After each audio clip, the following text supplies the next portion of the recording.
Cerebral palsy is a neurological disorder that affects movement and sometimes speech of children. It affects every child differently, so no two children with cerebral palsy are the same. It is the most common physical disability in childhood, and it is also one of the least understood. Data collected by the Cerebral Palsy Alliance Research Foundation reveals that approximately 17 million people across the world are living with some form of the condition. In Ghana, persons, especially children, with cerebral palsy face exclusion from society. The Special Mothers Project, an NGO, has been creating awareness about cerebral palsy and pointing families with children who have cerebral palsy to available services in Ghana. My name is Hannah Waji. I'm the Executive Director of the Special Mothers Project. The Special Mothers Project creates awareness and advocates for policies for children with cerebral palsy and other disabilities to ensure that families nurturing children with disabilities have an enhanced life. In our advocacy work, we've come across many parents of children with disabilities, especially cerebral palsy, who do not have a place to take their children. These children are locked up in rooms because schools refuse to admit them. We are happy that the government has an inclusive education policy, and we are happy that the Medina Demonstration Basic and Special Unit is accepting children with all kinds of disabilities into their facility.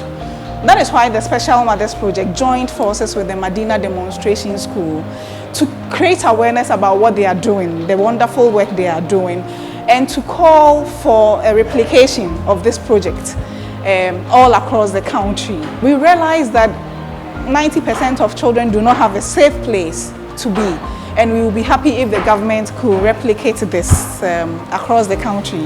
We are happy that the Ministry of Information has added a voice to the call for improved social services. And the success of this project, the Medina Special Unit, is a proof of what we can all achieve in this country if we join forces to call for inclusion and social support for persons who are vulnerable. So the Special Mothers Project supported this unit by buying a television set and educational materials for the unit. And we also built a 2-seater toilet facility with biodigester for the unit to help enhance the work that goes on here. We are happy that government is now paying attention to social issues and issues that concerns the vulnerable. We will be happy to have the government have a unit school in every government facility so that parents will be able to have a safe place to keep their children.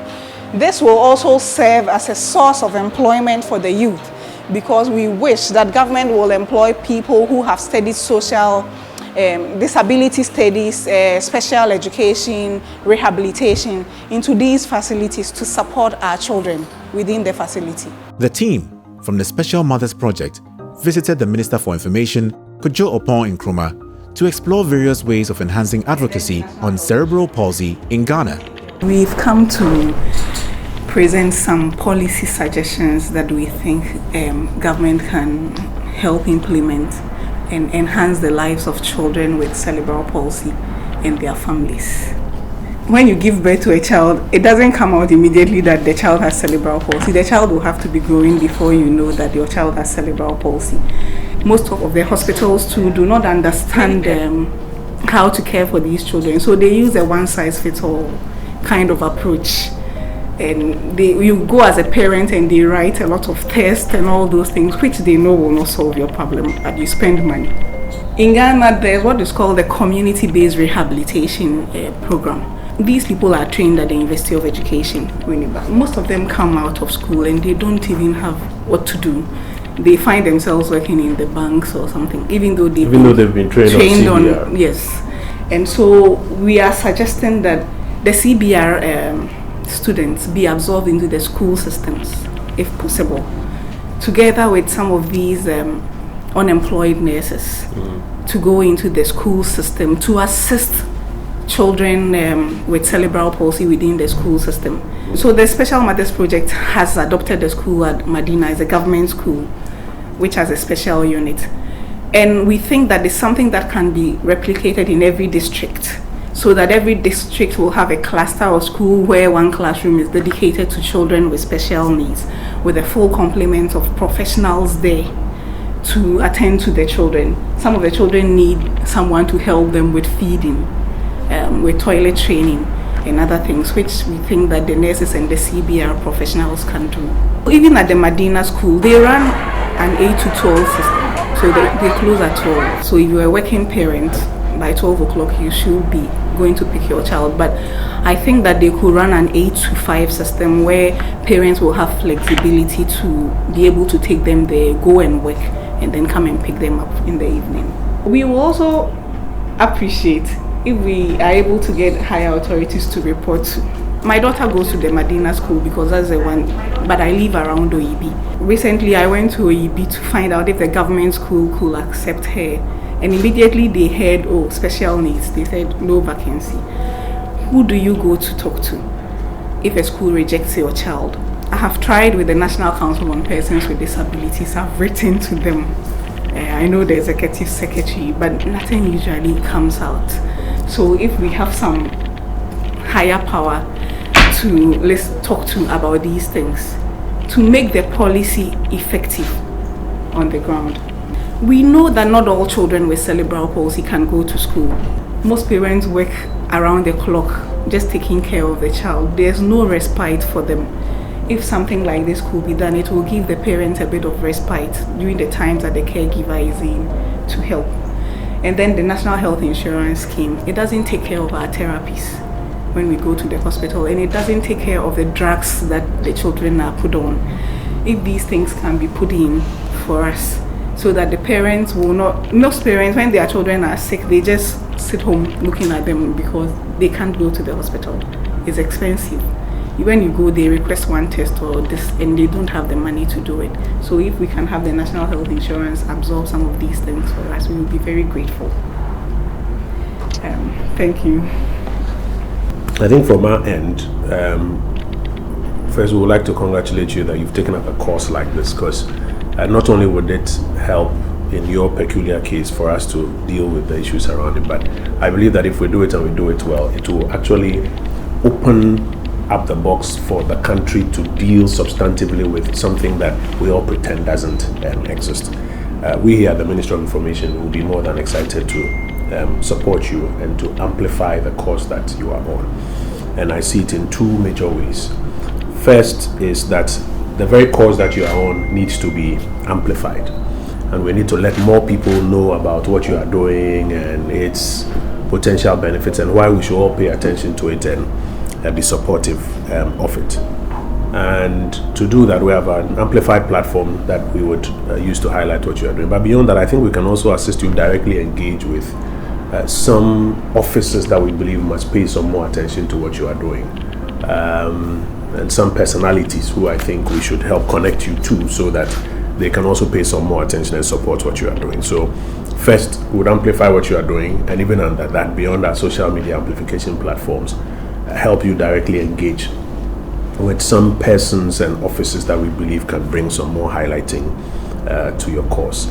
Second is that we can assist you advance a case to some specific places where the policy suggestions you are making can be considered and hopefully onboarded. One I see clearly is the Ministry of Education, where this conversation about hiring CBR staff, nurses, and national service people and getting the Ghana Education Service to designate at least one school in a district, one class in one school in a district to be for special kids, is something we should be able to engage the Education Ministry with you to see us and how they can do that. And while at that, extend the hours from 8 to 12 to 8 to 5 p.m. So one of the things we would do is to go with you to my good friend and brother, the Minister for Education, and have you present this course to him. We will support you in that, and it's something that we would do well to lobby for you at the highest levels to see that it gets some attention.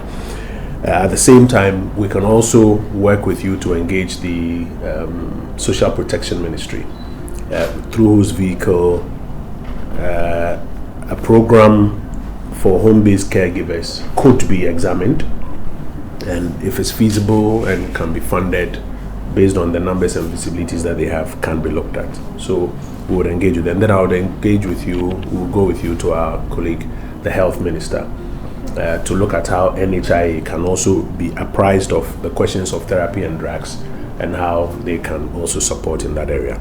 So to conclude, there are two broad things that we can do for you. We can amplify your cause on our social and partner platforms, and even directly with senior persons and senior officers who we believe must be aware of your project and must support it. I just don't want to mention names now, but I'm sure once we get into that detail, we'll outline it.